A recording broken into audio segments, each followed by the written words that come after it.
Chegamos com o nosso Bastidores CNN de volta. A gente vai abrir espaço para outra entrevista importante. Estamos aqui nos debruçando sobre vários personagens relevantes da política brasileira durante esta semana. Agora a gente recebe a senadora Tereza Cristina, que foi ex-ministra. Ela foi a afiadora política da campanha também de Adriane Lopes, que venceu a disputa pela Prefeitura de Campo Grande. Senadora, bem-vinda. Parabéns pelo trabalho. Muito obrigada. Boa tarde, Tainá, Uribe, a todos que nos assistem aqui na CNN. Eu quero te ouvir sobre o trabalho feito em Campo Grande, é claro, quando duas mulheres ali disputavam, né, voto a voto, essa vitória, mas também quero abrir um pouco para a gente olhar para o papel da direita. Temos falado muito sobre isso, né, também sobre o espectro da direita, mas da esquerda, mas a direita é o que lhe diz respeito, senadora. Muita gente faz a avaliação de que houve uma cisão, né, de que Bolsonaro, por exemplo, teria feito algumas escolhas, que teriam colocado pessoas de direita para disputar entre si, quando, na verdade, isso foi uma avaliação feita pelo próprio presidente Ciro Nogueira ontem a nós, quando, na verdade, deveria ter se concentrado em apoiar candidatos de direita e se contrapor aos candidatos de esquerda. Qual é a avaliação que a senhora faz sobre o papel da direita depois das eleições municipais? É claro, a minha pergunta é, existe de fato na sua avaliação uma cisão nesse campo político ideológico e o que fazer a partir de agora? Eu acho que realmente no primeiro turno nós ficamos divididos. A direita se dividiu e não entendeu no meu estado, que é um estado muito conservador, não entendeu o posicionamento do presidente Bolsonaro em apoiar o candidato do PSDB. E no segundo turno, nós fomos para o segundo turno com a Adriane Lopes e então o presidente Bolsonaro deu o seu apoio e nós voltamos então a unir parte da direita. Ainda precisamos construir um pouco mais para 2026. Nós temos que trazer vários atores lá no meu estado, e eu acho que isso no Brasil inteiro, ficam algumas fissuras, né, depois de uma eleição em que a direita ficou dividida em alguns estados, e lá não foi diferente. Mas eu acho que no Mato Grosso do Sul a gente corrigiu um pouco o rumo do primeiro turno, que realmente nós tínhamos ficado muito divididos. Senadora, 2026, a gente tem visto alguns atores, Ronaldo Caiado de um lado, Tarcísio de Freitas saindo fortes das urnas municipais, fazendo os seus indicados políticos, e temos Jair Bolsonaro, que por enquanto está inelegível. Como a senhora vê o cenário de 2026? Acha que tem um horizonte para uma candidatura que una a direita e o centro? Eu tenho dito isso há mais de um ano, que a direita vai ter que ter juízo, responsabilidade, né, para juntarmos todos e ter um bom projeto para ganhar as próximas eleições em 2026. O centro, os conservadores têm que estar juntos. Se nós nos dividirmos, eu acho que aí tenho dúvidas aí quanto ao resultado que poderemos ter. Mas eu acho que agora, 2025 chegando, as pedras começam, né, a ser jogadas e acomodadas, e aí eu acho que o candidato que for mais viável do centro da direita, ele terá o apoio de todos para a gente ter uma candidatura em torno desse nome. Quem estiver melhor posicionado, Tarcísio, Caiado, enfim, outros nomes que poderão surgir aí ao longo desse ano. Sabe, senadora, ontem o seu nome foi ventilado aqui para o presidente do seu partido, Ciro Nogueira, que recebeu, né, com muita satisfação, diz que se esse for o acordo, né, vai apoiar a senhora, inclusive, para disputar a presidência em 2026. Eu sei que está muito longe, vocês não costumam antecipar tantos movimentos, mas é algo que pode ser construído na sua avaliação? A senhora está no jogo? Olha, eu acho que todos nós da direita estamos no jogo. Nós temos que saber o que vai acontecer. O presidente Bolsonaro, hoje inelegível, mas ele está trabalhando, nós estamos trabalhando para deixá-lo elegível, né? Mas se isso não acontecer, eu acho que o nome que ele puser a mão, ele será um grande um grande apoiador para qualquer um de nós da direita podemos chegar aí a pleitear a presidência da República. Eu quero participar, eu não sou candidata de mim mesmo e eu acho que tem ótimos nomes aí, mas eu quero participar do jogo, sim, contribuindo para que o Brasil seja o Brasil que eu acredito que a gente precisa ter. A senhora afirmou que estão trabalhando para que Jair Bolsonaro fique elegível. A senhora apoia a inclusão do nome de Jair Bolsonaro no projeto de lei da anistia?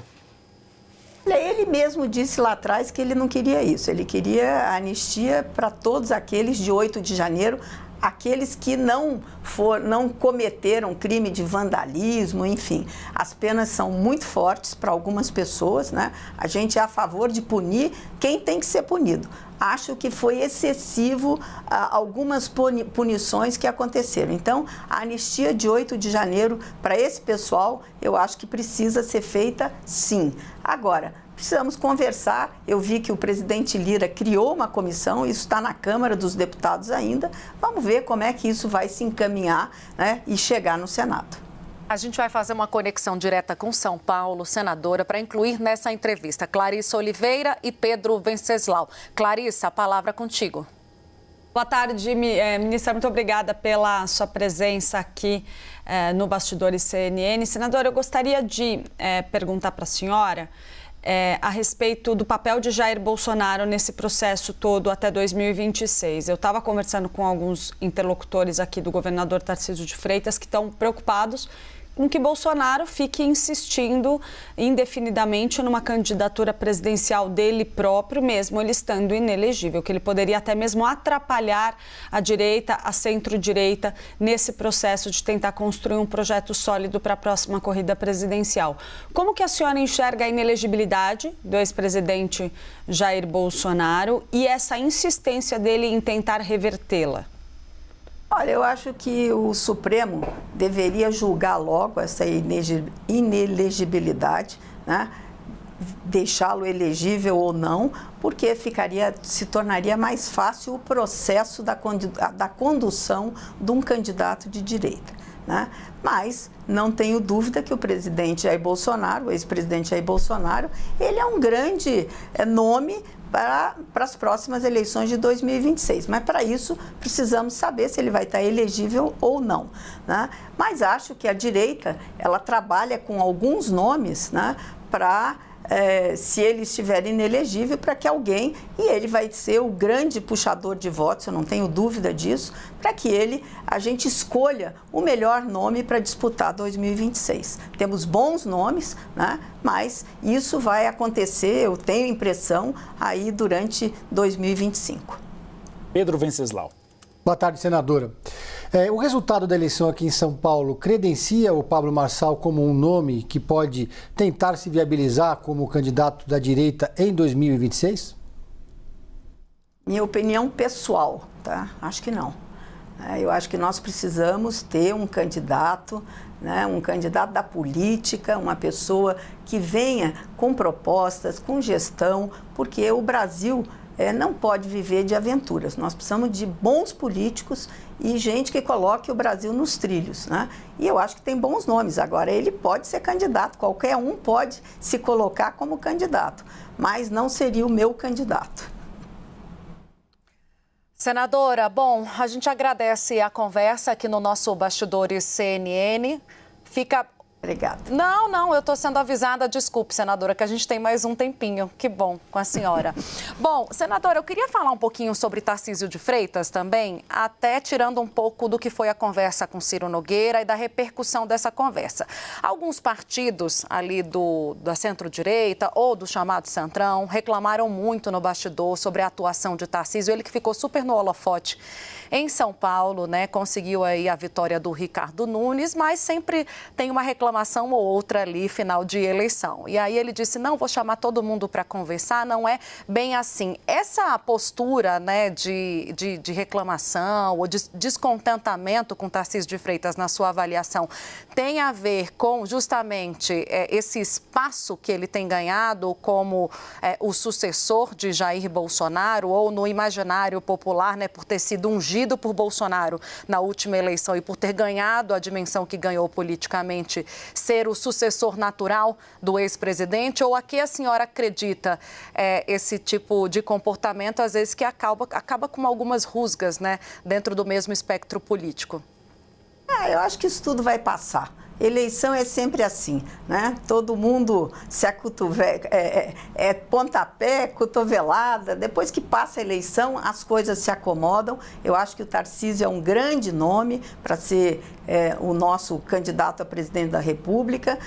E as coisas agora eu acho que vão se acomodar. A partir de agora, nós vamos pensar em ajustar com os nossos prefeitos, vereadores, né? E pensando já em 2026. E eu tenho certeza que essas coisas vão se ajustar, porque o Tarcísio é um nome que tem aparecido sempre, é o nome que mais aparece na pesquisa depois de Jair Bolsonaro. Então, ele vai estar sempre no holofote aí para ser um candidato a presidente da República, apesar dele dizer que quer concorrer novamente à reeleição para o governo de São Paulo.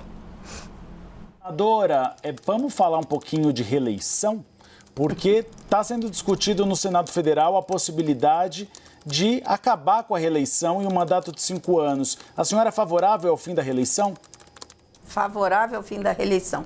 Eu acho que o Brasil perde muito, né? Você fica a cada 2 anos uma eleição, custa muito caro para o país isso, e 5 anos eu acho que seria de bom tamanho para um mandato sem reeleição. Agora sim, senadora, muito obrigada pelo tempo, pela disposição dessa conversa e um bom trabalho também no Senado Federal. Muito Até obrigada. a próxima. Muito obrigada, Tainá, Uribe, Pedro, Clarissa, desculpe. É muita gente, senadora. A gente Obrigada, entende. Clarissa. Tá bom, um abraço aí para todos. Até uma próxima, senadora.